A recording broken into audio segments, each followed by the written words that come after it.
of course, for more, we can speak to our Washington correspondent, Zoe Conway. Zoe, we just heard John McCain there, Republican, standing next to Carl Levin, a Democrat. Is that as close as both sides are going to get on this issue, do you think?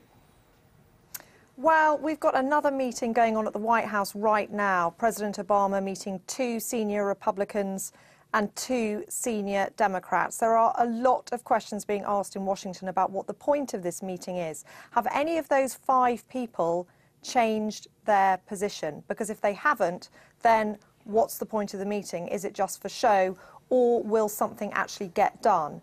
There is talk that the president will again put forward a suggestion of letting taxes be cut on 98% of Americans and taxes go up on those with incomes of more than $250,000, that he'll also put forward a proposal to make sure that unemployment benefits don't run out for 2 million people, and there may be some offer with regards to spending cuts. But it's really not clear how that offer would be received in that room, and more importantly, if the Republicans then go away, go back to their caucus, whether there's any support for a deal at this point.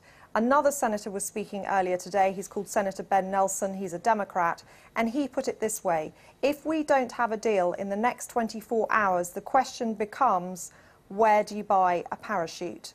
So time really is running out here. They have got to start coming up with a deal, because Congress is just literally going to run out of time to get it passed.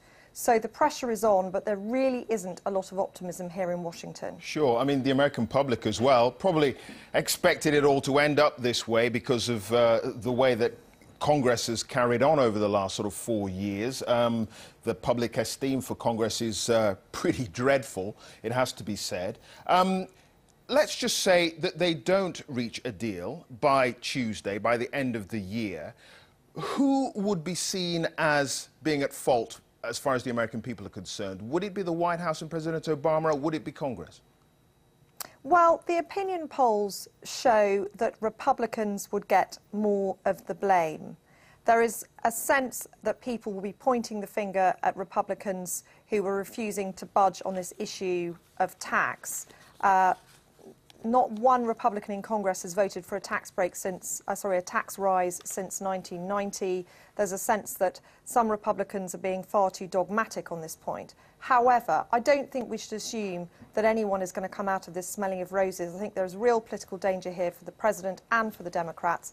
I think it's kind of a plague on both their houses. So I don't think anyone wants this to continue on for too much longer, and there's real concern about what the markets are going to do. One of the really important questions in all of this is, how will the market react if they don't get a deal, and at what point does the politics of this have to take a back seat and the economics take a front seat, because the markets could really be very badly affected if a deal isn't done. Sure. OK, Zoe Conway, live in Washington. Thanks, Zoe.